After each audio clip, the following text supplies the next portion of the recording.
Welcome to the Blooming League of Original Podcasts.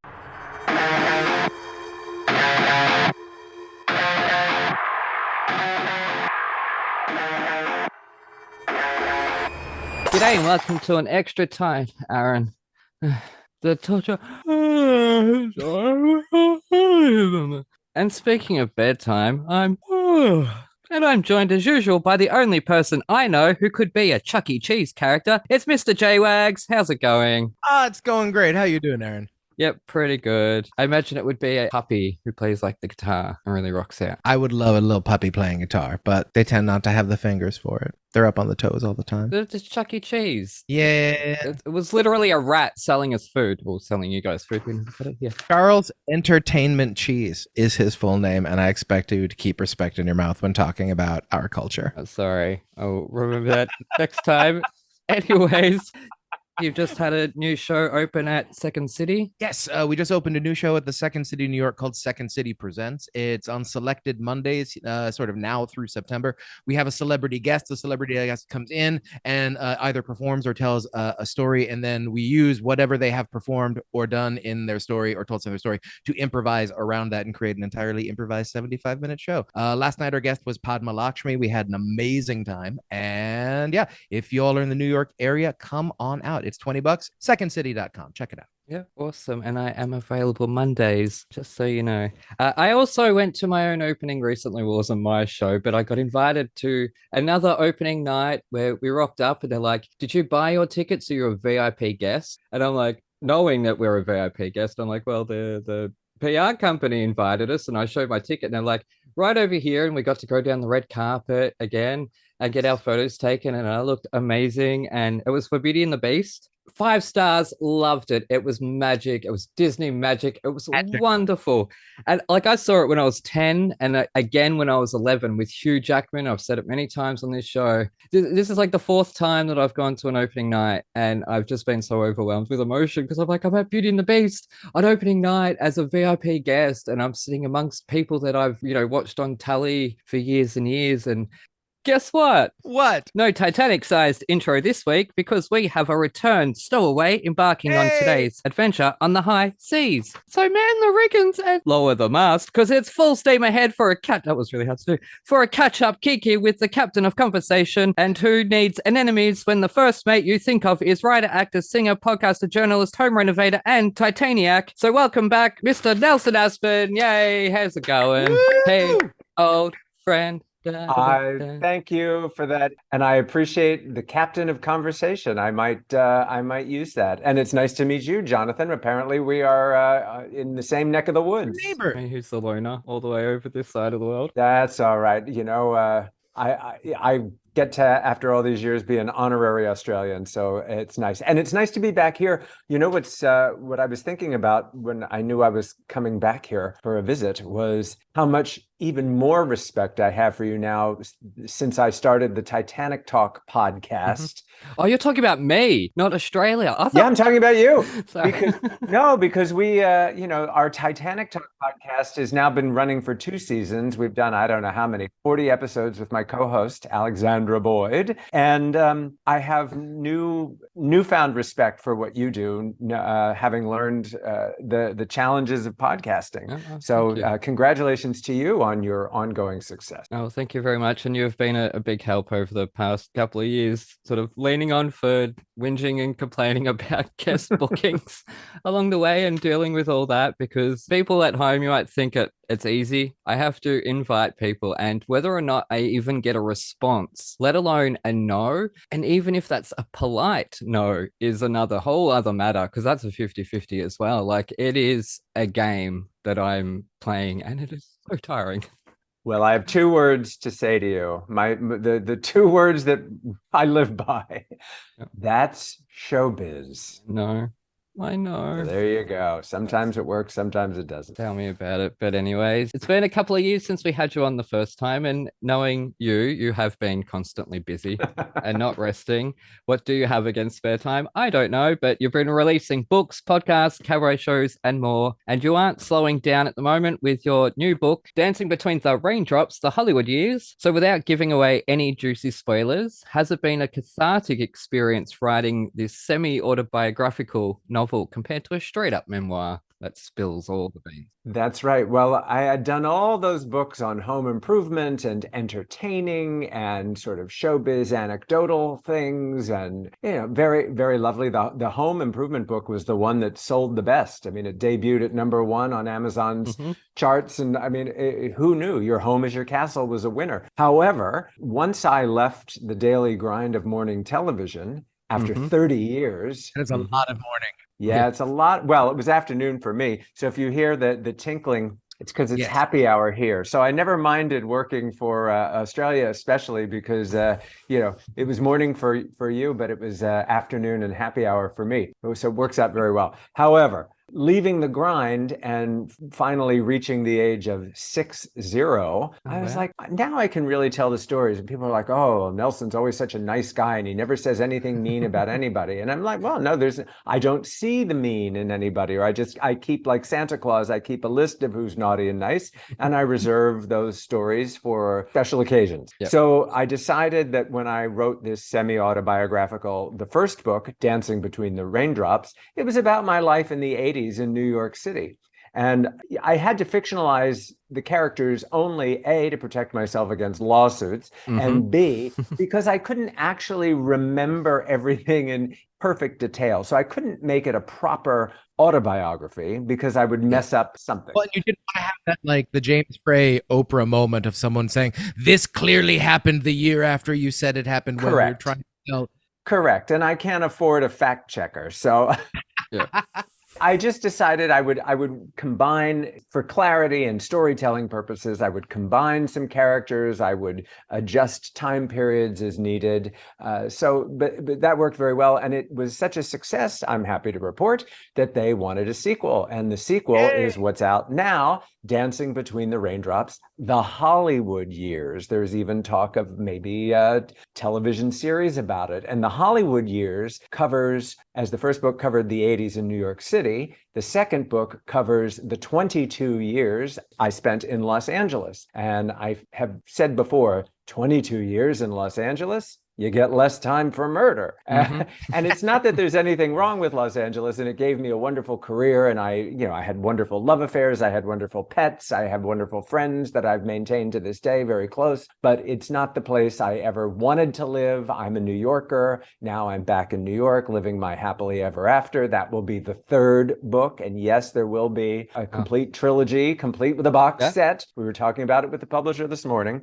But yes, The Hollywood Years, which is now on sale. Go on over to Amazon, Nelson Aspen, Dancing Between the Raindrops, The Hollywood Years. It does tell with shocking candor what I went through those years in LA. And it includes episodes of human endeavor that we all remember, such as the LA riots, the Northridge earthquake, the death of Michael Jackson, the death of Princess Diana, the death of Heath Ledger, the O.J. Simpson trial, and my involvement with all of these stories. So it's something for anyone that remembers the 90s and aughts and likes celebrity news, the whole yarn about my being sent to Australia to cover Nicole Kidman's wedding. And they put me on the same floor of the hotel where Keith Urban's family was staying. That's right, yep. Why? To spy on them, to spy on the groom's family, which is just not my style. It was never my style of reporting. And I really had nothing to report in terms of what I learned in the hotel. I was busy doing other things in the hotel. It was like you were taking notes in the hallway, just sort of like leaning out and just like... Yeah, in a trench coat and a hat that's... Yeah. Men in trench coats in hotel hallways usually get arrested, at least in America. The most fun I had on that trip was the flight home, because they did put me in the front of the plane, and the flight was delayed for 2 or 3 hours out of Sydney because of fog, and I sat with Naomi Watts and Tom Cruise's sister who had brought the kids, Isabella and Connor. So we all just sort of hung out in the lounge together and then flew back together. And then, so we had this whole like sort of 24 hours of hanging out together. And that was probably the dishiest, happiest part of the whole trip. You're the first person to describe a cross-Pacific flight as happy. Well, it's a lot happier in the front of the plane, and I'm not usually in the front of the plane, so I know the difference. I imagine Naomi Watts, her presence also makes things go a little bit smoother as well. She's a doll, and in the book, I actually tell some more stories about Naomi and the evolution of our friendship over the years. She's a class act in addition to being so damned beautiful and talented. There are certain people in the world who are just like that. It's like so attractive and so talented and so nice. And like, why all of it? Like, okay, fine. It's just like, could some of that trickle down? Did you see Capote versus the Swans? She was just magic in that. It's funny you were saying before about doing Australian breakfast TV. When you started, it was my early 20s. So that was actually my nighttime coming home. And I've watched you grow up. I've watched you grow up pretty much, but yes, no. And I'll throw this in now. You say there's a third book coming along. Is there going to happen to be a dashing young Aussie man named maybe Darren or something in there? It could happen. I haven't finished writing it yet. I've only just begun it, so it's I'm taking requests. Yep. You're going to be Scottish or something in the final product. Well, I'm part of the Cameron clan. That's Scottish is in my blood. As in James Cameron? Are we tying this back to Titanic now? I have no idea, but yes, that is an excellent segue. But before we get to that, speaking of sex, drugs, and big hair, we're going to move on to the metal album now. Ooh. So, Mr. JWags. Well, first of all, like I just wanted to talk a bit. I've been working my way through the Dancing Through the Raindrops oeuvre. I'm still on the New York chapter of. Oh, good. All right, that's perfect for big hair. Back when I had it, it was a mullet. I did grow up in California in the 90s and the 80s. So it's just like a lot of the things you covered are the things like, yeah, I very much remember those events and when they were covered at the time. And so like I can't wait to get up to that point because the New York I'm discovering through this book is not the New York I discovered when I moved here finally in 2015 after like my whole lifetime journey of getting to New York. Oh, you came just in time for COVID. I came just in time for like a bunch of things. It's like, yeah, this is fun. Like I showed up, Trump was elected, then COVID, and then like, okay, this was not what I expected, but there has been a lot of good stuff. Well, Jonathan, I tell people all the time whenever they talk about New York, I say New York is always here waiting for you in whatever condition it's in, and it changes, it evolves like any other place. But it's always here for you. And that's the marvelous thing about New York. Unlike some other cities, some cities change in ways where they're not welcoming. And New York is always welcoming. So at whatever phase you're in your life, whatever place you're in your attitude, you can always come back to New York, I think. Are there any of the spots left from these like 80s days? Are there any of the spots that you can go back to and it's like, that's still a spot, or have they all gone the wayside? I still go to the same my same favorite restaurants, a lot of the same favorite restaurants. Most importantly, a lot of the same friends, same spots in the park. I've waited 60 years to achieve my dream home, and now I live in my dream home. You'll come over and visit next time you're in Harlem. But I have 360-degree views of the entire city, and I love to watch the changing skyline. I like watching the planes take off and land. Occasionally there's a blimp. Today, I never saw, maybe Fleet Week is over, but I saw some giant battleship going down the Hudson River that I'd never seen before. So there's this, then I saw a hawk. There's just this I don't need television. I just look out the window and it's remarkable. And there's a lot of stuff that's still around that I hope will always be around. Most importantly, I'm still around. Yep. Yes. And if any producers out there want to send me to New York, please do.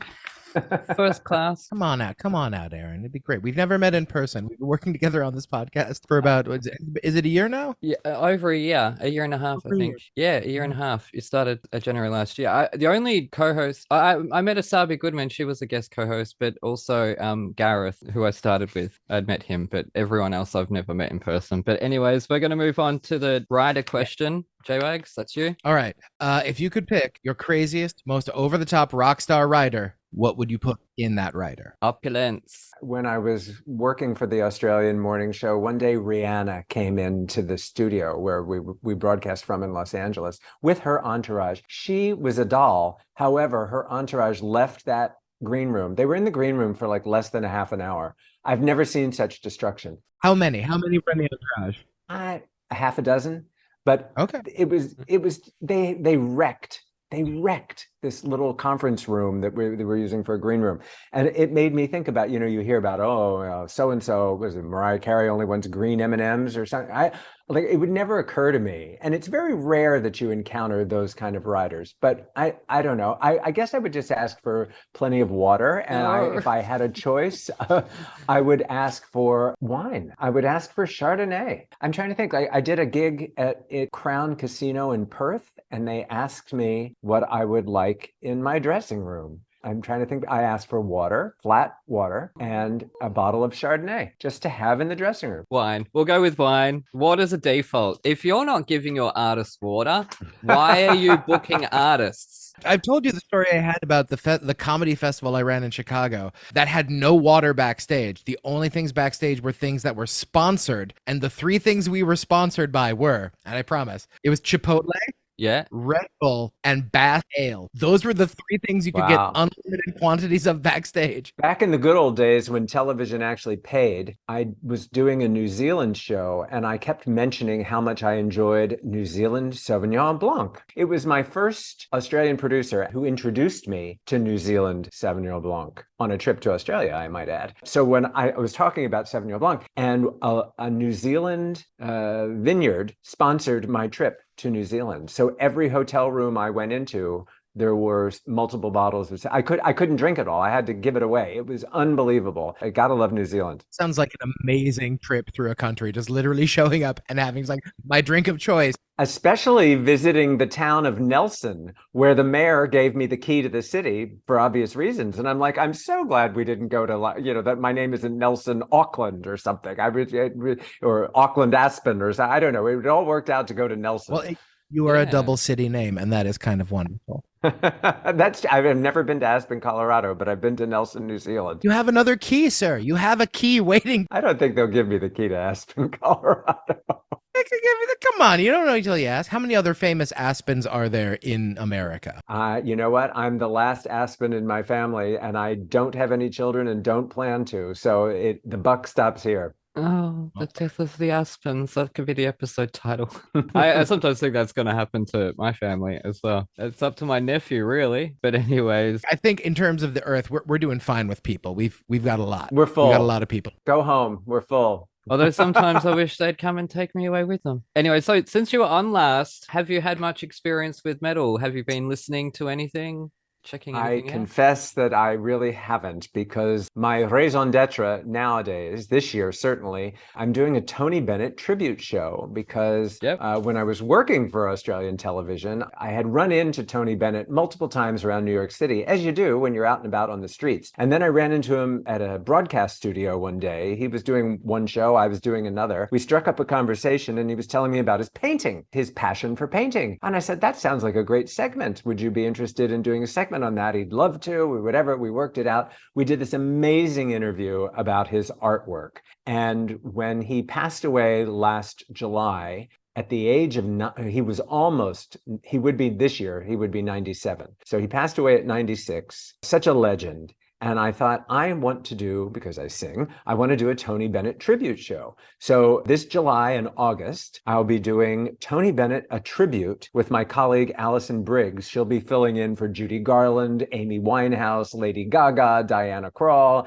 and we'll be doing an evening of Tony Bennett hits interspersed with clips of my interview with him. So it'll be sort of a bespoke insight into the artist in addition to all of his music. And that's coming up in New York, Jonathan, I'll expect you there, July 21st, 24th, August 4th and August 7th. And the August 4th show, I'm pointing out for your listeners, will live stream. So if you get a live stream ticket for the August 4th performance at greenroom42.com, the live stream link is good for a week. So don't worry about time zones and how if I can't watch it live. So we're really excited about that. So that's a long answer to no, I haven't been listening to much metal music. I've been absorbed in the world of Tony Bennett. Yep, no worries. Well, I've got some questions about that coming up as well, but I am very disappointed. So when you leave us this time, you'll have to. Well, if you enjoyed this album, we'll find out. But first, we'll find out what Jonathan thought with his review. Diving into Nightwish and their release Oceanborn, there is a truism about music that I often return to. That is, if we rewarded the types of music commercially by like how hard the music is to actually perform, classical music and heavy metal would be the most popular forms of music because they're just so hard to play correctly because they are incredibly ambitious pieces of music. And the idea of Nightwish seems to be, what if we were metal but also orchestral and opera all at the same time in a giant compressed blender of late 90s, early to like 2000s metal? And I gotta say, I was here for it. I'm here for the rockin' fins. In general, it felt to me, if you have no idea what I'm talking about with Nightwish, imagine Dragon Force meets the Trans-Siberian Orchestra. But you're like, it doesn't have to be Christmas. We can listen to these tones year round.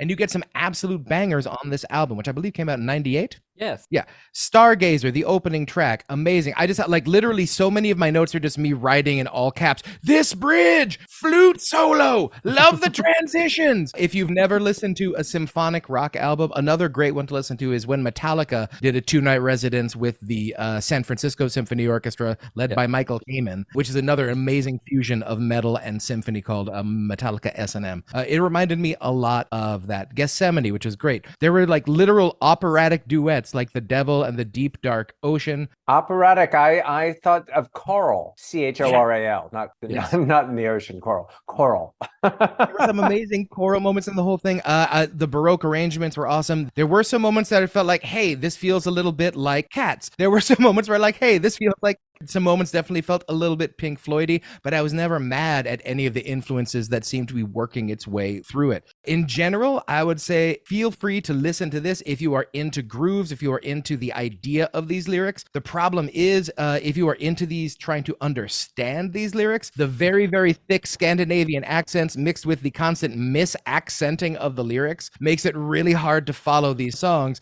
especially because a lot of them seem to be unfolding lore, like a Tolkien-esque lore that we're supposed to pay attention to. But when you're listening to it, it's just more of an operatic experience where you just have to feel the ride of the emotion of the album.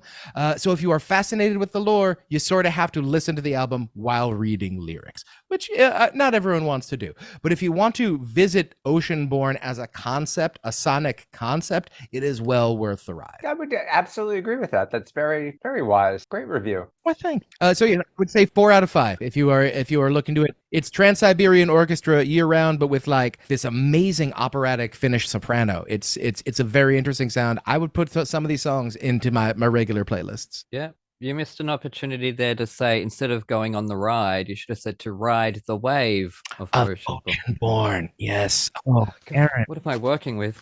Anyway. I'm so sorry. Nelson, what was your entry point into Oceanborn?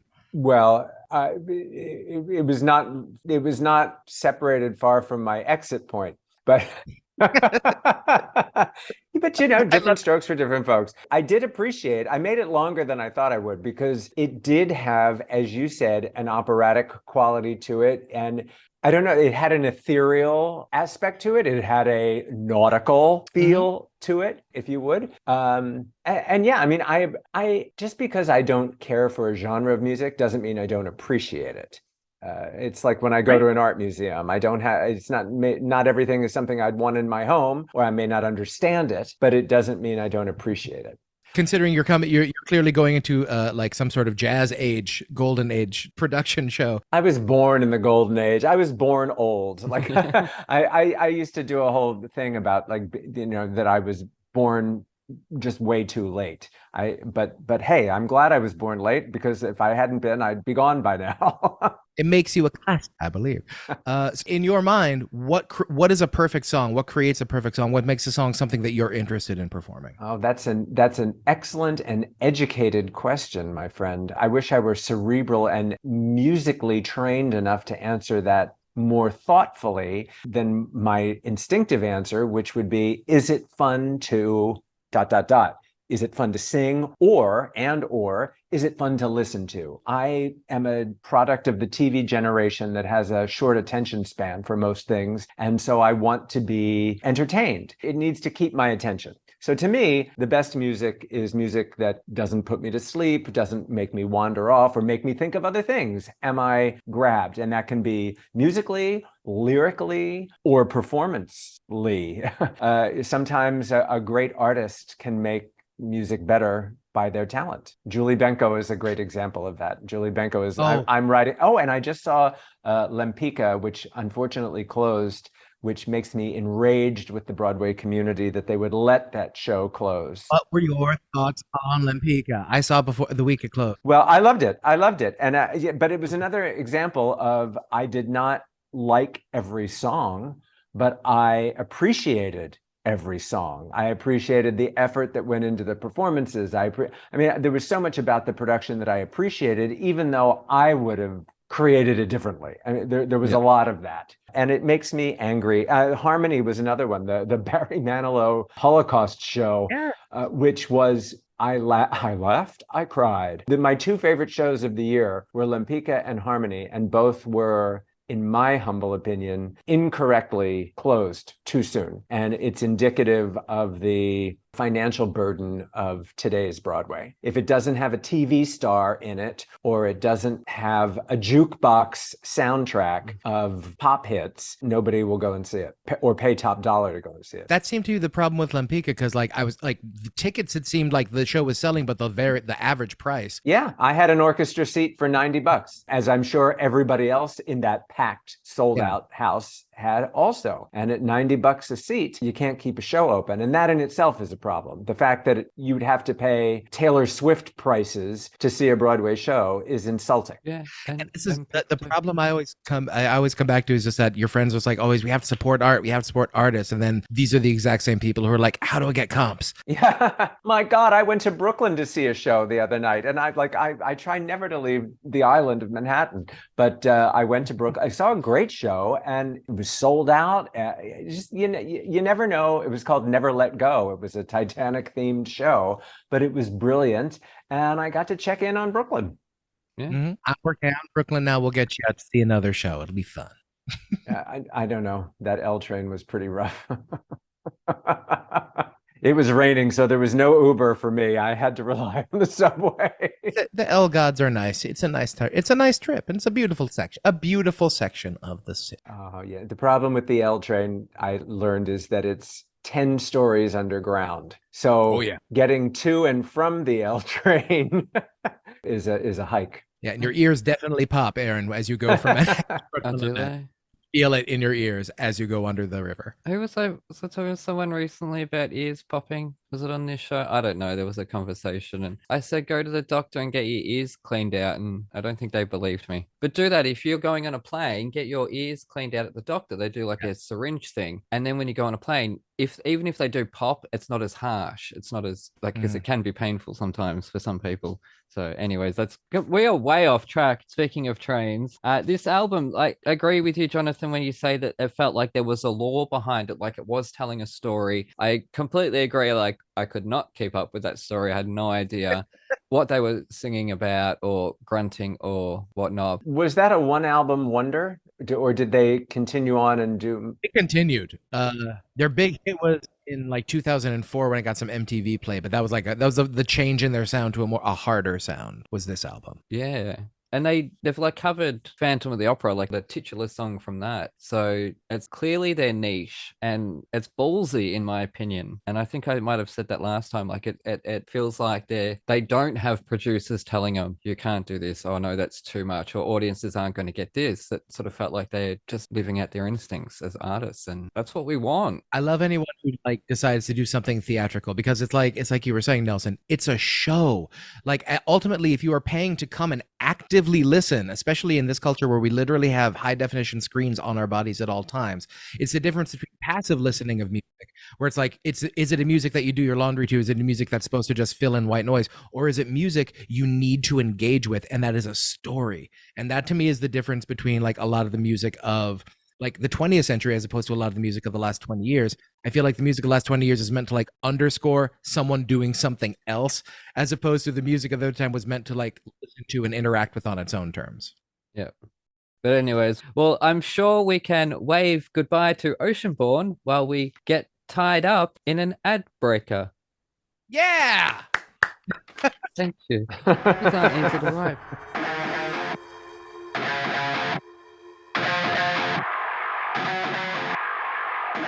From the producers of Thrash and Treasure, around the world in 80 plays, starring the adorable Lizzie B and Alfie Parker, and featuring the star of the show, Dolly the dog, they'll take you for a trip around the UK, exploring the rich arts and cultural history. But here is a sneak peek.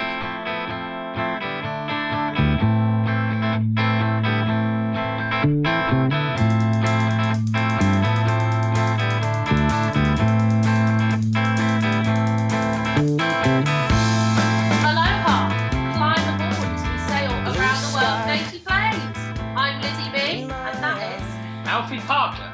And we're joined, as always, by our heavenly, immaculate Lady Madogga, Dolly the dog. Woof woof. And this week we've sailed up to Sunderland for the 9th stop of the Sister Act UK and Ireland tour. Can you believe it's our 9th stop? Yeah, that is a lot. That's crazy. Ooh. How are you enjoying Sunderland so far? Yeah, lovely. Sunderland's good. What was the big pause for? I've moved the laptop. Oh, right. You enjoying Sunderland then? Yeah, I love Sunderland. Sunderland's good. There's a Greg's on every corner. And this week, I managed to do some promo for Greg's, actually. Which is hilarious because basically it was offered for me to do it. And I've been very busy this week, which I shall talk about later, doing something very exciting. And I told Alfie, I was like, I've had to turn down doing some promo for Greg's. And he emailed and asked if he could do it instead. That's how much he loves Greg. I did. We had a lovely, rare car ride this week. Oh, we did. With Mike Ward. Mike Ward, our Mike dance Ward. captain. We love him so much. One of the nicest men in showbiz. Long-haired Mike. Good at his job. Handsome. Very handsome. Very funny. Trust him with my life. If Mike ever told me to do something, I'd do it. He's a good guy. So I just tell him now what I've done this week. Because by the time this is out, they'll have watched it. They're going to have seen it, aren't they? I filmed the Royal Variety performance. What, with Beverly Knight? With Beverly Knight. Bradley Walsh.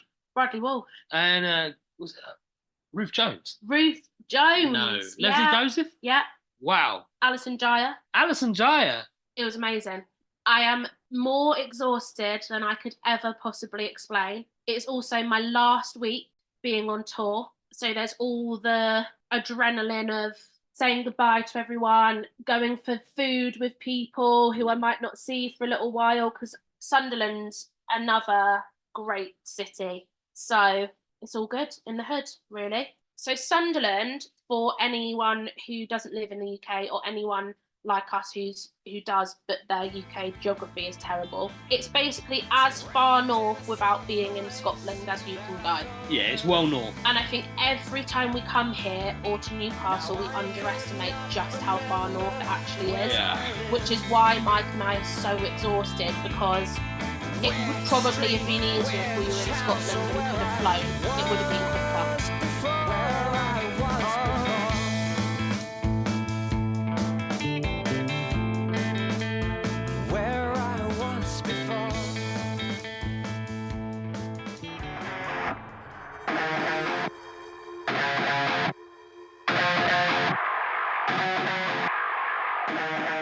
People. Anyway, so back with Thrash and Treasure. I'm Aaron. That's Mr JWags. And we're joined again by multi-hyphenate legend, Mr. Nelson Aspen. Now, there's been lots of movies about the Titanic because you've got your Titanic Talk podcast and you've got a book coming out next year about the Titanic. So there's lots of movies about the ship. Which is your favorite and why is it Raise the Titanic? Well, I'm one of the few people that actually enjoyed Raise the Titanic, but I Yes. did read the book first, Clive Cussler's Raise the Titanic. So I appreciated the adaptation. And if I'm not wrong, was Anne Archer in Raise the Titanic? And before it was a pre-Fatal Attraction. And you have to Google that. I think Anne Archer was in Raise the Titanic before she became known for Fatal Attraction. And I just thought she was exquisite. But anyway, this isn't the shameless plug that it sounds like. But my current favorite Titanic movie is one that I'm in called Ship of Dreams Titanic Movie Diaries, which is a documentary made by my podcast co-host, Alexandra Boyd, who had a small part in James Cameron's Titanic. And she had the foresight while she was sitting around on the set in Mexico in 1996 for months on end to get her fellow bit players to write their diaries about the experience. And then 25 years later, now she's a filmmaker, she reunited her friends to read their diary entries from a quarter century earlier, and then reflect on the passage of time and the effect that the movie had on their lives, the effect that the movie had on popular culture and the Titanic community and everything that it wrought. And she asked me to appear in it because James Cameron, when he was casting Titanic, even for the tiniest little roles, he made the actors audition with a monologue that they wrote about an actual person from Titanic history. And this was 1996. Nobody was using the internet. She came to me knowing of my passion for Titanic. She goes, I don't know anything about the Titanic. Can you help me write a monologue for this audition? And she's British. I'm like, oh, Alexandra, you've got to be the Countess of Roths. She handled the tiller of lifeboat number 8. I'm going to write you a monologue. Well, she didn't get the part of the Countess, but she got a part and it changed her life, and so she's made this document. So I appear in the documentary telling that story as well as my own sort of metaphysical reincarnation story about the Titanic. Go see Ship of Dreams Titanic Movie Diaries, which is coming to Australia for your Australian listeners. There's an Australian super fan named Zach Douglas who's very prominently featured in the film as well. So yeah, that would be my go-to answer for favorite Titanic film. But my favorite Titanic film is actually not a Titanic film. It's my most favorite film of all time, and why your podcast concentrates on heavy metal when it could concentrate on disaster movies, I'll never know. But my favorite movie of all time is The Poseidon Adventure. If you look on my Instagram page, I just posted something about The Poseidon Adventure because all of Irwin Allen's storyboards are up for auction at Julian's auction house. And it's killing me that I purged my personal collection of Poseidon memorabilia when I left LA. I just couldn't bring it all with me. So I called an estate salesman and got rid of it all. And I had a friendship with Irwin Allen's widow around the year 2000, and I could have gotten my hands on that stuff then, and I regret it now. But I do have a giant Poseidon Adventure tattoo on my leg, which you can see on Instagram. And if this were an on-camera interview, I would pull up my pant leg and show you now, but go to Instagram. It's funny you mentioned that because, and I brought up Race the Titanic, that model is still on display at the Multifilm Studios, which is currently getting a whole upgrade. And it's very exciting because a lot of films will be made there. And the Poseidon model that they used for the Poseidon Adventure, it's on display somewhere. You can see it. I think it's on display at the Queen Mary in Long Beach, California, which was the ship on which Poseidon was based. It's where they shot the exteriors for the Poseidon Adventure, and now it's it's a hotel and a nightclub, and it's whatever. I'm just glad it's preserved. Yep. And my mug is Princess Cruises, which was the inspiration for the Love Boat. How appropriate. Oh. Yep. Not that they use that ship anymore. That ship's now. Well, that just shows the difference in our age. You're on Princess Cruises and I'm the Queen Mary. Well, that's it. Actually, no, I'm Celebrity Cruises, actually, if I get to choose my cruise. But anyways. I guess I'm the Colin Jost, Pete Davidson, like Staten Island ferry that they bought a couple of years ago. They're turning the Staten Island ferry into like an entertainment hotel barge that they're going to tow from New York to Miami, I heard. Wow. Oh, God, that's going to be rough, those waters. Entertainment barge. That's there's an oxymoron waiting to happen. I mean, that's what a cruise ship is. It's just it's got its own engine, so it's like they're gonna have a separate ship move the thing around. You know what? I did 2 cruise gigs right before COVID. They stuck me on 2 fantastic cruise lines, sailing in and around Australia, French Polynesia, the Great Barrier Reef, New Zealand, all that stuff. And I got to do my cabaret shows and hawk my books, and that was one of the greatest gigs ever. Because my husband and we just ate and drank and ran around the ship, and all I had to do was, I don't know how many shows I did. I think I did 2 40-minute shows 3 times a week. So it was very low impact. How long was your total contract? Like, how long was the time on? Oh, the no, boat? it was a week. And that, like, it was not like I was a cruise ship worker. They flew me into French Polynesia and I joined the ship, and then I got off at Sydney. That is the way to do a cruise Yeah. contract. That is the way. That's it. Well, while we're on Titanic, we're going to lend our buck and ear to the Unsinkable Molly Brown, and I've reviewed it this week. So I'm going to jump into that. When I first floated the idea of doing the Unsinkable Molly Brown, it was purely thematic. Then I realized her birthday is fast approaching. So why not dig up this classic musical by the music man himself, Meredith Willson? So choosing the revised 2020 off-Broadway cast, I pressed play on the Spotify and was immediately hit with dialogue. Perhaps this time I may not be left in cold waters and may be able to follow along. So knowing Molly Brown through Kathy Bates, I had to shake that portrayal quickly, as here the authors have created somebody less, calm and more like a tsunami of personality and accent. So anyways, the songs are as cheery as the leading lady, with enough catchiness and well-crafted group numbers to complement the slightly softer moments between Molly and JJ. It's all to be expected though. Not to say it's bad. It's listenable, even enjoyable. It's just so cheery and very much feels like they've taken the naive but enthusiastic nature of Calamity Jane's musical version and applied it here. That's very smart. Yeah. Oh.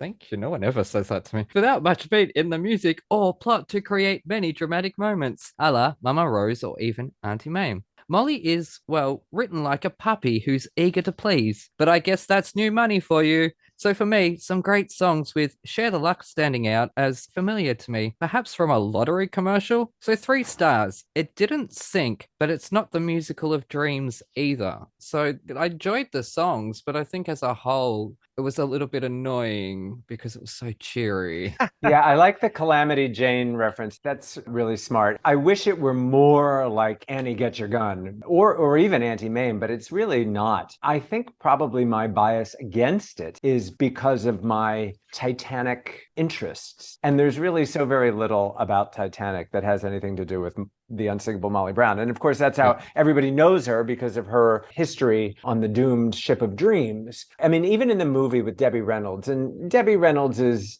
immensely watchable. And if you watch the movie of Unsinkable Molly Brown, you have to wait till the bitter end, and I'm telling you, it's bitter, to even see her in a life jacket.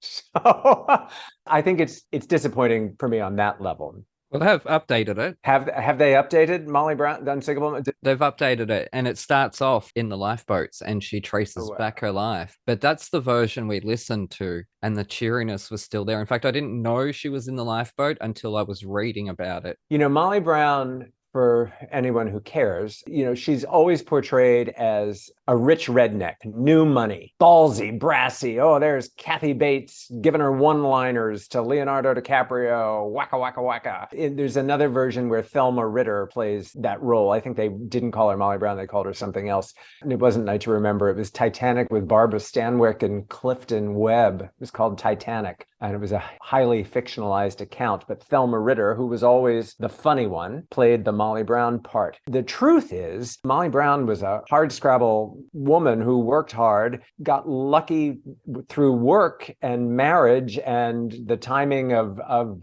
of the period. But she was the one who established a survivors fund. She not only helped people on the Carpathia after they were rescued, and she famously was upset with the crew member steering the boat because she wanted to go back and pick up people dying in the water, screaming for their lives, freezing to death, and they wouldn't go back. They were afraid they'd swamp the boat. But so when they were rescued, she started a survivors fund, and she continued that for the rest of her days. And a lot of the Titanic survivors, most of the Titanic survivors, met very unhappy endings because they were so traumatized by that event. They had survivor's guilt. They had post-traumatic stress. There were not happy endings for anyone who survived that sinking. It was really, it continued to be terrible. And here we are last year dealing with the submersible implosion, the Titan, the Titanic still taking lives. And people will still say, oh yeah, I'd go down. You know what? Go to the museum instead. Watch the movie. We've made marvelous advances in AI. Look at a digital rendering of the wreck. It's a gravesite. Leave it alone. We do not condone AI on this show, listeners at home. Do not go look up Titanic via AI. Sorry, I was on my Titanic soapbox there for a minute. No, I completely agree. And that's, I think, a problem with quote unquote musical theater and what turns people off is that everything's turned into a musical. Oh, but you know what's the better musical is the musical version of Titanic, which is, I don't know how old that is, 20 years old. They're doing a revival of it at the moment. It's coming up now. It's not the greatest musical, but at least it's respectful. And it's dramatic. It's not, cheery. It's okay. Yeah, I mean, it's okay. I'm not in love with it. Yeah. It's a beautiful score, I think, a lot. I'm talking about Titanic, not Molly Brown at this point. Yep. My problem with it is that in trying to make you care about 15 different stories, you end up not really caring about any of them. And it becomes more of a document of the event, which is great. But it's like, okay, I was coming to this to feel more things about the people who were going through it. Yeah, whereas like Molly Brown, I just thought, I know it was the times as well, but as I say, like Mama Rose, her breakdown is one of the most dramatic moments in musical theater history. And you've had a lot of comedy leading up to that. You've had quirky characters, but you've had such a grounded, touching drama that you go on that journey. And when she breaks down, you feel that. There was nothing in this that I felt like there was any meat. Well, you can thank Stephen Sondheim for that. I mean, that's who was Molly Brown? Did you say Meredith Willson? Yeah. Yes. And that's what I think the big problem with Molly Brown is that it's a wonderful example of a musical by even in 1961 was past it. Like those musicals really weren't being done anymore because we'd sort of moved on. Like West Side Story lost to Music Man in 58 for the best musical. And I think at that point we were looking for the idea of more anti-heroes, the idea of more satire, the idea of trying something different that wasn't necessarily what I think they used to call like the quote unquote pretty good play, a pretty good night out. It's supposed to be something a bit more because now we're starting to get into the Sondheim stuff. Sondheim started to write his own scores in the 60s. Like Kander and Ebb were doing concept work in the 60s and 70s. And the idea of a Broadway show sort of began to just not be that. Like just like looking at, oh, this hit Broadway in the 60-61 season. That feels very late for this style of a show. You know, Tammy Grimes became such a star out of Unsinkable Molly Brown that she was the original casting choice to play Samantha the Witch on Bewitched. That was the power of Molly Brown at the time. And Tammy Grimes, I mean, if you look back at old clips of her, she would have been a very interesting casting choice, although no one could ever take the place of Elizabeth Montgomery.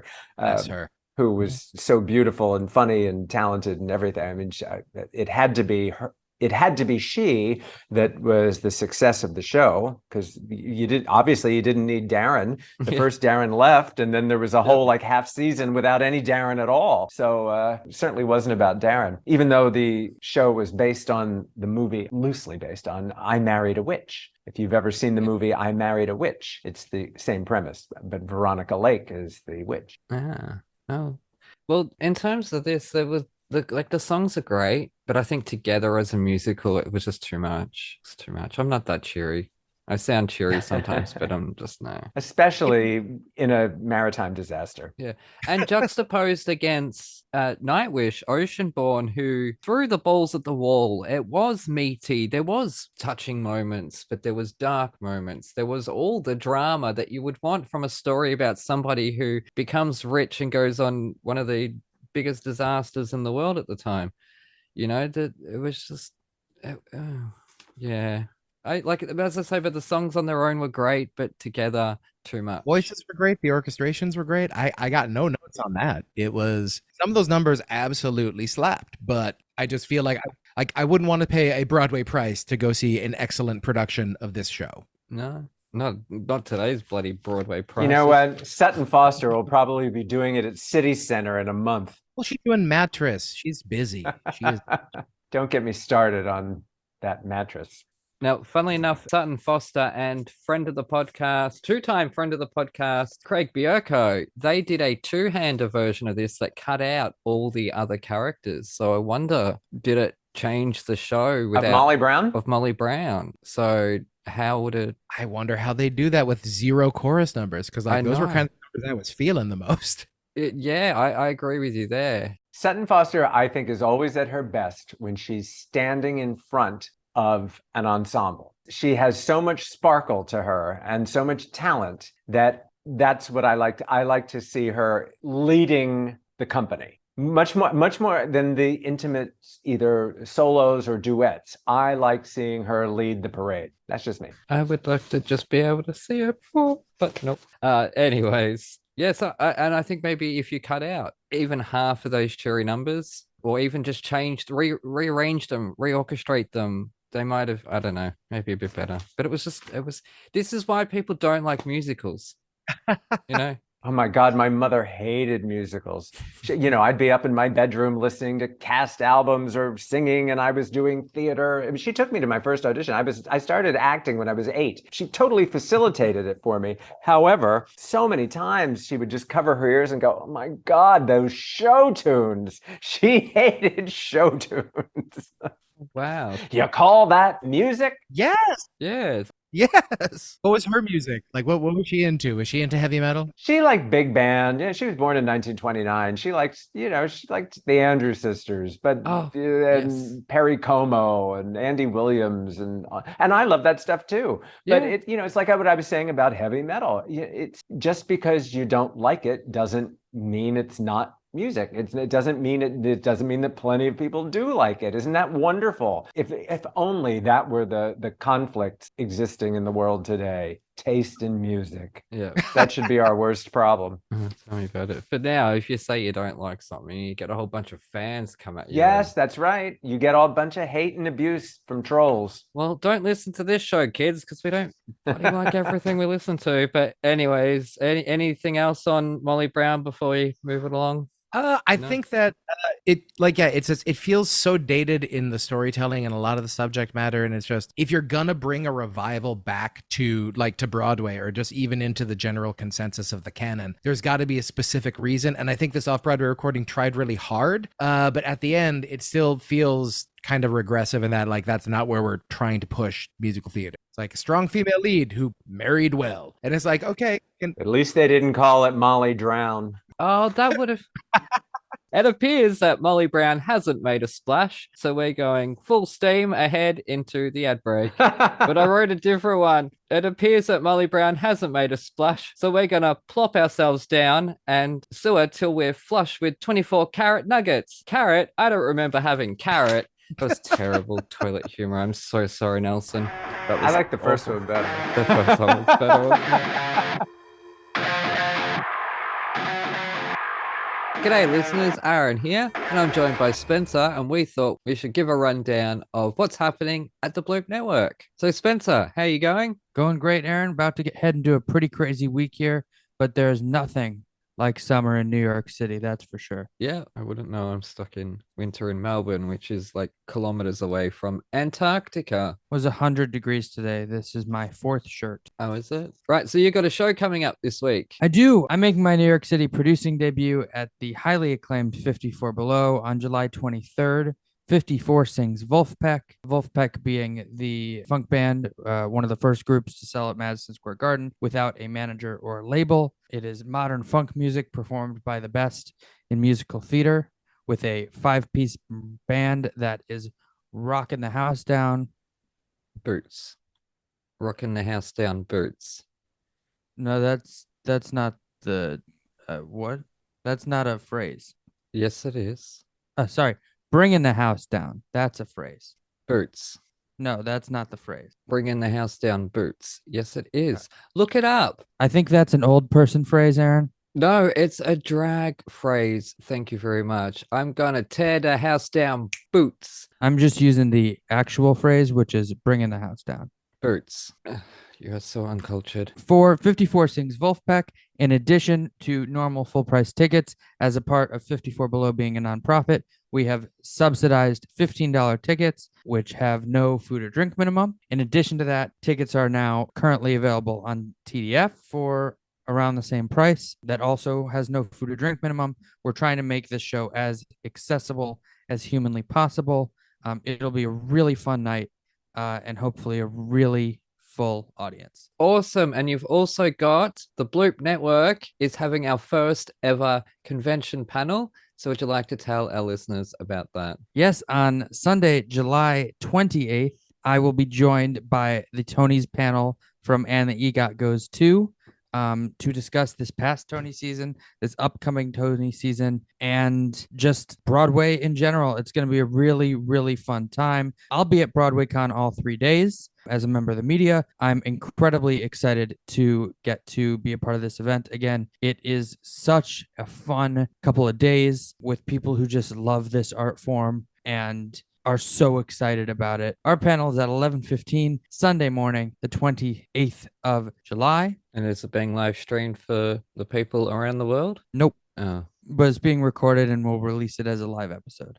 And also, the rest of our team at Thrash and Treasure has got some projects going at the moment. Matt Young, you can find in the movie Heart of the Man, which is opening here and there around the country doing festivals. So look out for that, especially queer film festivals and the like. And also, Jonathan has a great new show opening here in New York City, working with Second City. He is part of the new show, The Second City Presents, which is a fully improvised show where anything and everything can happen, featuring a different special guest each show and a cast of improv all-stars. Yeah, so each week they're going to have a special guest come in, an actor, a writer, a famous chef, and they're going to tell a story, do a performance or something like that. And then the improv troupe will be building a performance, a comedy improv around that story. So our Mr JWags is the understudy musical director. So if you're in New York City, it's every second Monday, and the next performance is July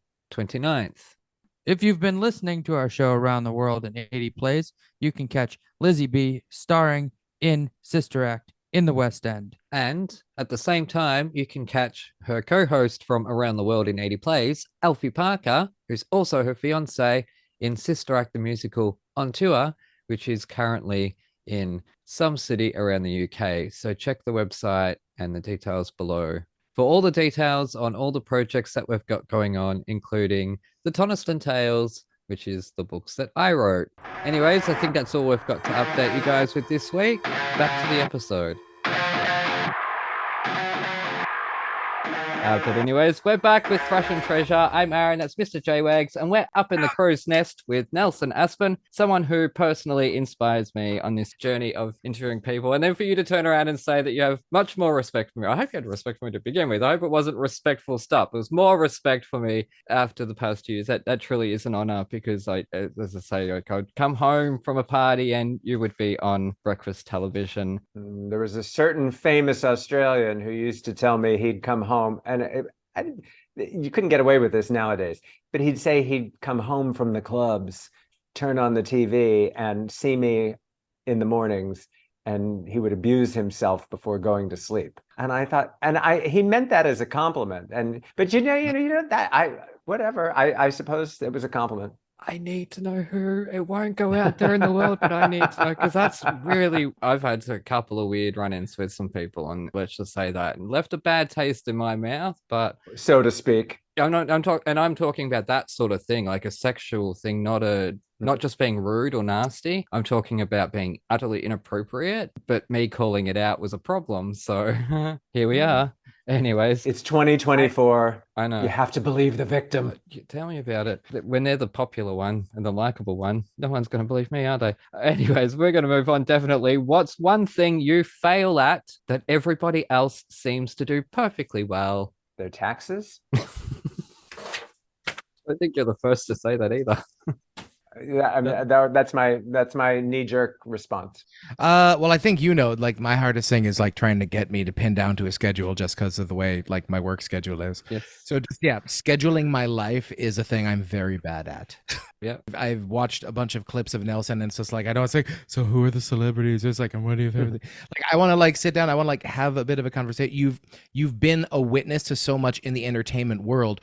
What would you say as a person who grew up in the '80s with a 3-network, 8-studio sort of idea of what pop culture is, and now as a person who's tried to make it as an artist themselves, going through the idea where it's like, oh, you can have sort of a middle class existence as a working actor and performer, or as or in the entertainment business. And now it just feels like since the advent of streaming, like you've been alluding to, the economics of the entire business has completely changed. What do you see as the biggest changes from when you started in the 80s, like to now, in terms of how the business aspect of the business has changed? Well, nobody wants to pay for anything, but not surprisingly, there are so many people willing to give it away that it devalues everybody. You know, I was constantly faced, as anybody who's working in the business, whether it's on television or on the stage or in radio or anywhere, you are constantly looking over your shoulder. You do remember all about Eve. You're constantly looking over your shoulder because there is always somebody younger, or more importantly, cheaper, willing to do your job. And we have never lived in a time where the bottom line financially has been more important to whoever's producing this stuff. So yeah, there is always somebody of a little bit younger, a little bit bustier, a little bit more easy with the sexual favors, or probably most alluring, willing to work cheaper, or maybe for free. It devalues everything. It's why there was strikes last year. That's the issue, and that's what I've seen change. And the question I was predicting, here comes the answer to that, is that you've got to. They always say, "Oh, you've got to just do what you love and not worry about it. You just keep doing what you love, and it eventually will pay off in itself." But that's more true now than ever. So I write these books, and those books are now like being considered as television series. And I didn't write them to be television series. If I wanted to write a television series, I'd be writing scripts and pitching it that way. I wanted to write these novels, and it's a backdoor kind of thing. My entire television career, I wanted to be an actor, and so I was teaching aerobics to pay the bills. I was teaching aerobics at New York sports clubs all around the city in the 80s to pay the bills while I tried to be an actor. And being hired to train Princess Diana in step aerobics is what led to my TV break. I could not have predicted that. I could not have planned it. I just went with it. Flash forward to 2014, I think it was. I'm singing my own concert at the Sydney Opera House. If you had told me when I was 20 that would happen, I would say, oh, my dream, I could sing at the Sydney Opera House. But I didn't go to the Sydney Opera House because I was a singer. I went to the Sydney Opera House because I just happened to be the guy on TV who could sing. So there you go.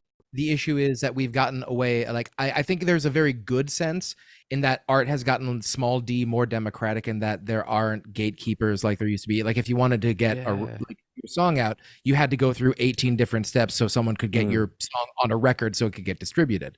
Now you can, if you can't get on America's Got Talent, get on Instagram. There's a platform to get your performing rocks off. And if you get lucky, someone will see it. Can I just throw in the problem with this is, and I know like there's a whole arguments about whether or not you're on TikTok, is that a legitimate artist or whatnot. The problem I have with it is that someone who isn't creating stuff can go on Twitter or Instagram or TikTok, say they're a writer, get thousands and thousands of followers because either they've paid for it or they're not blocking spam bots, right? So then producers and stuff will see, oh, this person's an influencer because they've got 10,000 followers and they're calling themselves a writer, so we're going to give them a gig, as opposed to the person who spent half their life trying to be a writer, who went to all the auditions or all the job interviews, and handed in all the spec scripts to their agents. That's where we're at now, that people can fake being popular and then get a step into the industry, and it, in my opinion, is bullshit. I go back to the two words that I said earlier. That's showbiz. I But that's know. nothing new. That's always been show business. There's nothing fair about it. If you want fairness. Well, you can't, I was going to say go to a courtroom. You can't even get justice No. there. But it's just Yeah. not fair. There's a lot in life that's not fair. And Yeah. most certainly, show business is one of them. If you want to perform, you have to perform because you have to perform. It's like a writer writes.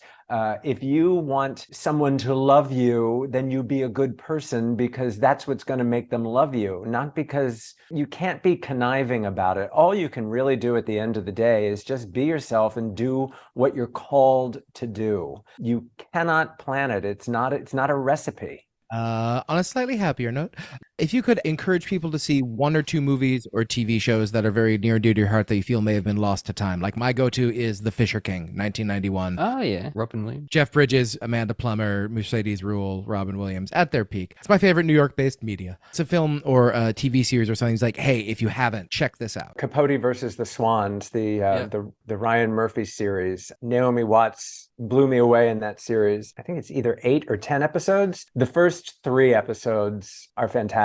And then, of course, you'll want to stay and finish it out. But if you just watch the first 3, if nothing else, that really struck me as a recent thing. And then in terms of just, I'm a huge classic movies buff. Mildred Pierce is probably one of my all-time favorites. Joan Crawford from 1945 won her the Oscar. But I would also strongly recommend people go back to silent films. It would never occur to anybody to go see a silent movie nowadays.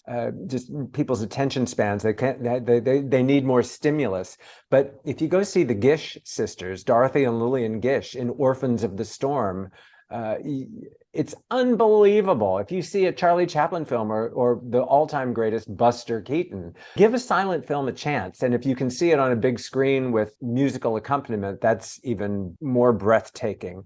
But yeah, I'm just an old movie geek that way. From Here to Eternity and All About Eve and Gone with the Wind and The Poseidon Adventure. Yeah. No, funnily enough, I was going to throw us to Titanic. The HMS Titanic is so incredibly storied, yet there's still so much to learn about it. Do you think that's why we're still so fascinated by, as opposed to other disasters that have happened in the past, that we don't romanticize in the same way that we do the Titanic? Yeah, and it is RMS Titanic. It's RMS. HMS Pinafore, but it's RMS Titanic.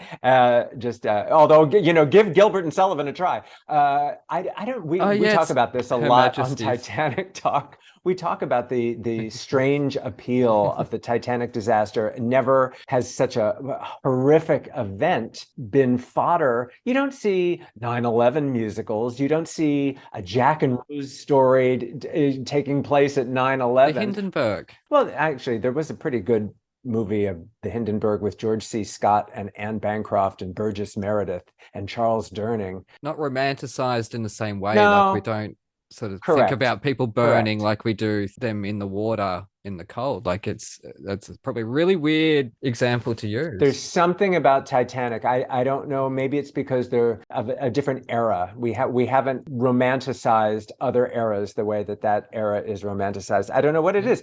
I like to say that out of this tragedy that was so brutal, as I said earlier, to not just people who died, but the people who survived. Yeah. It was so rough, but it has spawned generations, multiple generations of scientists, explorers, writers, artists, costumers, museum curators, actors. It has had a happy ending would be a stretch, but it has spawned positive results. It not just for putting more lifeboats on boats, but also creating generations of artists and scientists and historians. And I don't know, its legacy is good. Yeah.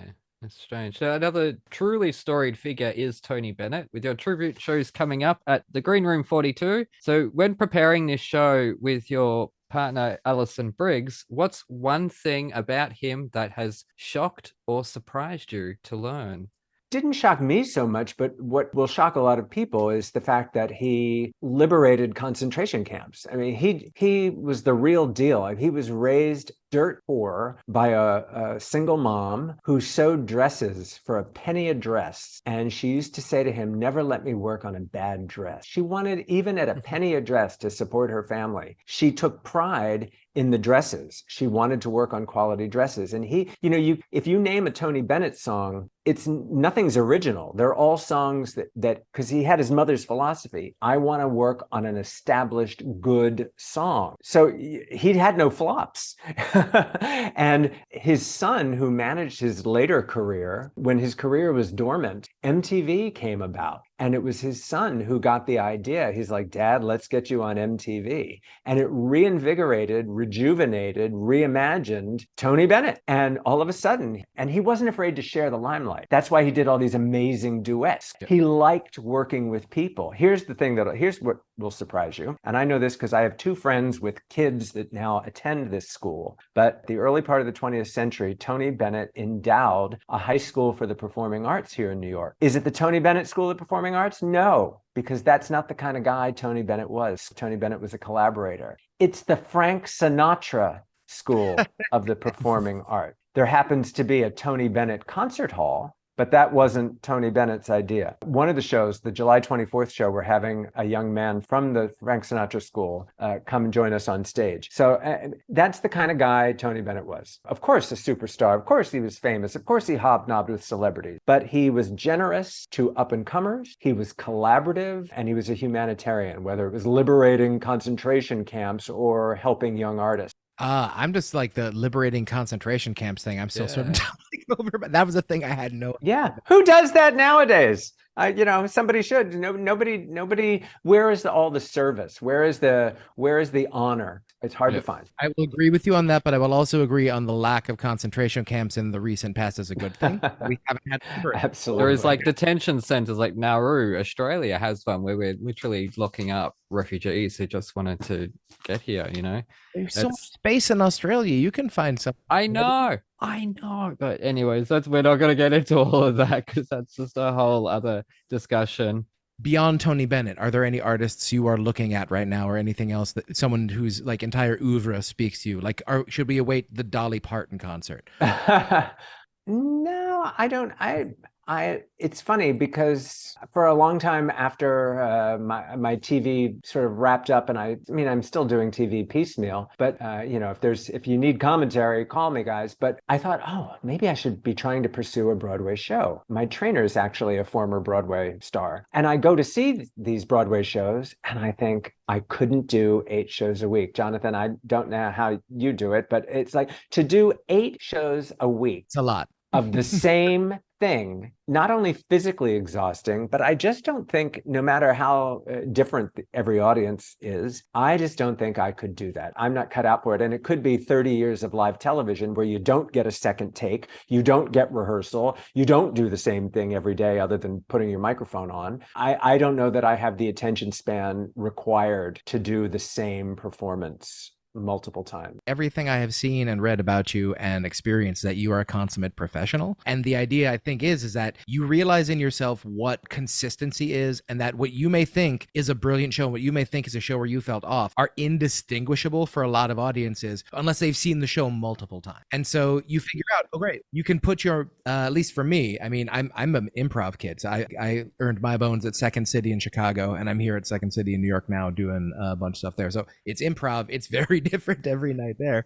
Well, I'll tell you, my early career was in soap opera, so playing roles, and now I only have to play myself. And there's certainly the on-camera version or the cabaret version. It's a heightened version of myself, but nobody can say I'm doing it wrong because it's just me. And there's great joy in that.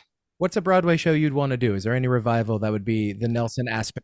Yeah, interestingly, one of the shows I did as a young man was The Miracle Worker. I played the brother James Keller, and I would no music in it, but I would love to play Captain Keller. If I were going to do a musical, I talked about this with some Australians, and I didn't.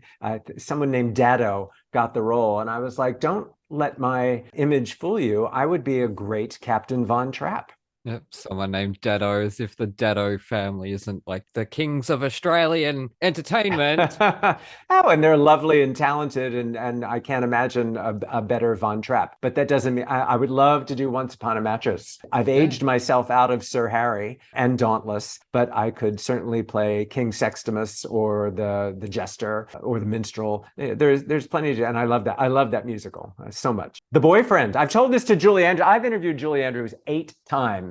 And the very first musical I ever did as a kid was The Boyfriend. That was the last time we did this podcast. Yep. We were talking about The Boyfriend. And I would love, there are 2 fathers in The Boyfriend, and they both have great numbers. And I would love, if anybody out there is doing a production of The Boyfriend, I won't work free. I'll work dirt cheap to do it. Yeah. Well, that's it. Well, your latest novel is called Dancing Between the Raindrops. So when was the last time you jumped in puddles for fun? The night I was coming back from Brooklyn for that play. So last week, I got drenched. And, it was an unexpected torrential downpour as I emerged from the subway. But it's a nice time of year and it was warm. And when I was a kid, I had an aunt. She wasn't a blood-related aunt, but we called her Aunt Joni. And she took me out in the rain to play because she wanted me to like the rain.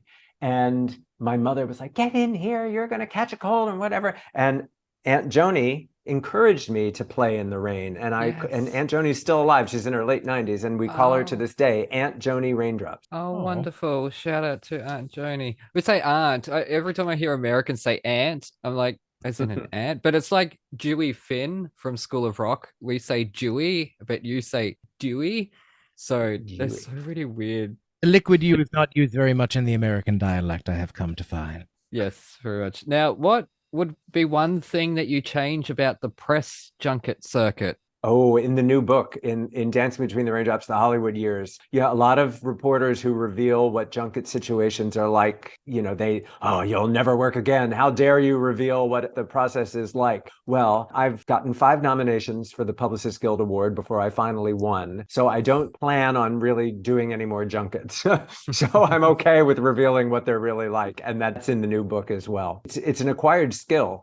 Junketing is an acquired skill. And I got very good at it. It's like any other learned skill. You've either got it or you don't. But what would you change about it? Well, unfortunately, COVID sucked all the fun out of it for me because now 90% of them are done via Zoom. And part of the fun is getting to travel and see new places. And then, or even if you're just going to the same hotels in different cities, you get to have a footprint in different cities and know your way around them. And it's all, it's paid for by the studios, and all the celebrities 90% of the time are on their best behavior and happy. And it's a very jolly situation. You're seeing colleagues from other outlets, other countries, other cities, and little reunions. And the fun of the junket isn't necessarily the interview, it's the experience of going and seeing the people and places. Yeah, so you'd bring that back. Well, that was another thing too. Now, TV hosts don't want their reporters going on junkets because in a Zoom world, they want to do the interviews themselves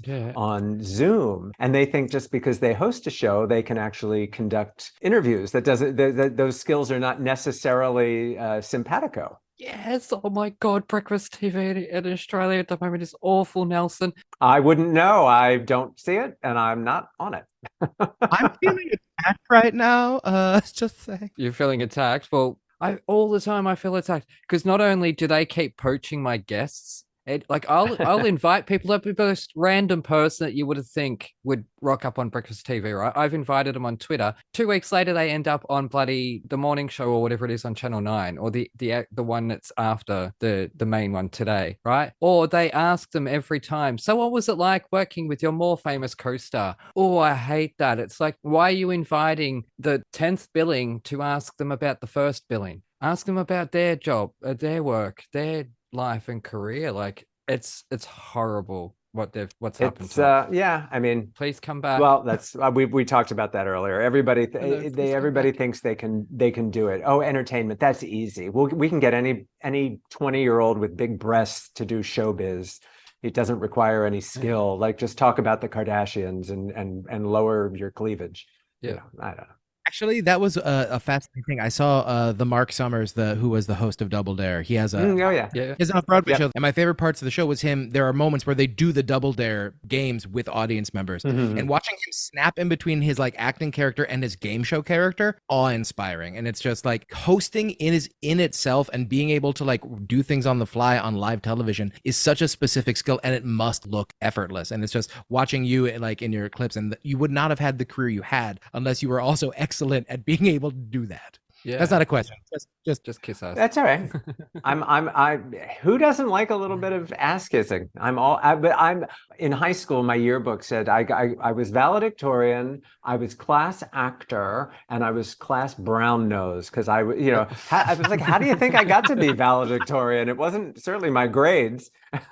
Yeah. That's it. Now, look, you're right. It isn't easy. I only do a podcast. We don't go live, but it is a tightrope that whole time. I'm like a duck underwater in my brain with their legs just going like that because I need to be host. I need to be professional, but I also want to bring myself to the table and my own humor. And I also want to not upset the people we've got on. So yeah, it is a skill, and I'm still learning. You're also Still learning. You are great at it. No, I'm getting there. I'm getting there. All right. I just don't like my accent, but anyways, that's it. Well, I'm sure your co-host knows a good elocutionist who can help you if you want to develop a new accent. Is it that obvious? I've been through speech therapy. Or you can just embrace it. Sure. Yeah. No, we were talking about it in a previous episode when we did an Australian musical. It's not a nice accent compared to Americans. Yes. No, I'm done. That was the last question. So hey, it's we've gone from happy hour into the dinner hour here. So it was so much fun to be back with you, Aaron and Jonathan. I'm delighted to meet you. Maybe we'll see you. We'll see you at the Tony Bennett show this summer. Otherwise, and Aaron can always live stream. Absolutely. So I watched your last one as well a couple of years ago. Was it? Thank you. Year ago. Well, we're in each other's clutches now. We Yeah, can't that's it. escape each other now. Jonathan, just for context, it took us 10 years to sit down for the first interview.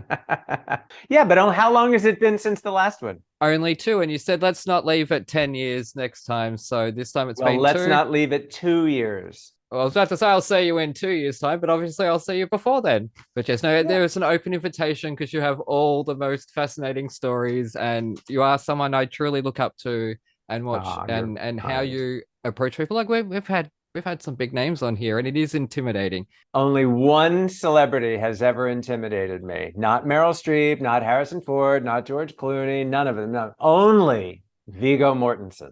Oh, And that was only because what was the movie he did with what was that movie that he did? He was nominated for an Oscar for it with Naomi Watts. Wasn't Naomi Watts in that too? the Indian runner. He played like the Russian. A History of Violence with David No. Cronenberg. Anyway, it was totally a physical thing, just like Viggo Mortensen. Like you walk into the room and you see Viggo. And Viggo Mortensen and I were on the same soap opera back in the 80s, Search for Tomorrow. But somehow seeing him now that he's a movie star and he is so talented and so beautiful and so smart. And I just was like, da, da, ba, da, da, ba, ba, ba. And then I ran into him at a restaurant, I don't know, the next day. And I was determined to make up for it. And I went over to the table and I was like, keep me away from Viggo. Yeah, that's it. I just have to go in unassuming and Eastern Promises. That's the Eastern Viggo Promise. Mortensen movie. Yes, There when we he go. was naked in the steam room. I remember that one. Yep. See, that's another one for your must-see list. and that's why Viggo Mortensen in the steam room. Apparently he's a really nice guy though. Like he's really just down to earth. I've and heard. yeah, Mhm. I've heard a lot of good stuff about him. Especially in a steam room. Especially. Anyways, we'll let you go. Thank you so much. Lovely to meet you. My pleasure, guys. Thank you. I'll talk to you soon. Catch you later. Anyways, a huge thank you to Nelson for joining us again. It is such a joy, and we will definitely have you back on the show again soon.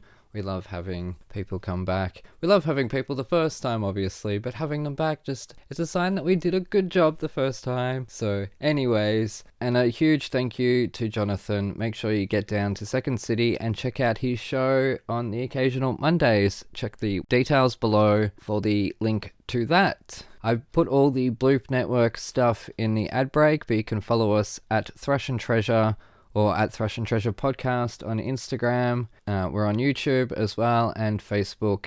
On YouTube, we're at Blooming Theatricals, and also on Patreon, where we're going to post some exclusive stuff from the upcoming Broadway Con, where you can find one of our shows, and the EGOT Goes Too, and the Thrash and Treasure host, Spencer the Broadway Spy, will be leading that panel, because that's his show, and they're going to be discussing all things Tony Awards. If you're in New York City, be sure to get down to the Green Room 42 to see Nelson's show, Tony Bennett, A Tribute, which is running 4 times on July 21st at 1 p.m, July 24th at 7 p.m, August 4th at 1 p.m. That includes a live stream. And again on August 7th at 7 p.m. So that's Tony Bennett, A Tribute with Nelson Aspen and the beautiful Alison Briggs. Also, you can buy Nelson's latest book, Dancing Between the Raindrops, The Hollywood Years, at the link below. You can find it on Amazon. And also check his website, nelsonaspen.com.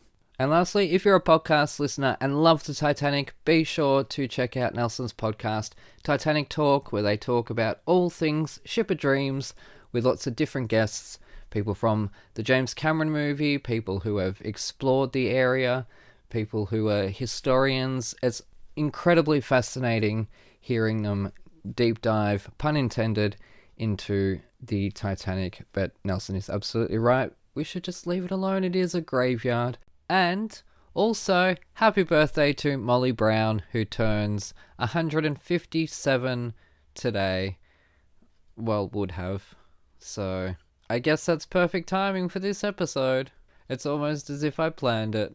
But anyways, check our socials as well for a beautiful photo of Nelson and Jonathan, who met up this afternoon for a drink, and Jonathan represented myself and Thrash and Treasure, and I'm not at all peanut butter and jealous. So thank you very much for just being awesome. Anyways, you guys at home, please like and subscribe, leave a comment, a review, whatever it is, a rating, follow us on the socials, buy the Toniston Tales, read the Toniston Tales. Thank you so much for listening. Look after yourselves, and we shall see you next time. Good day. Hooroo! Like quicksand!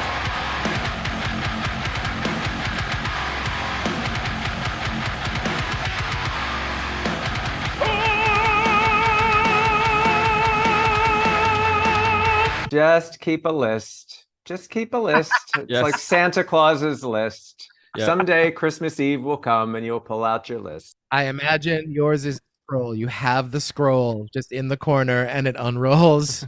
I have 8 books full of lists.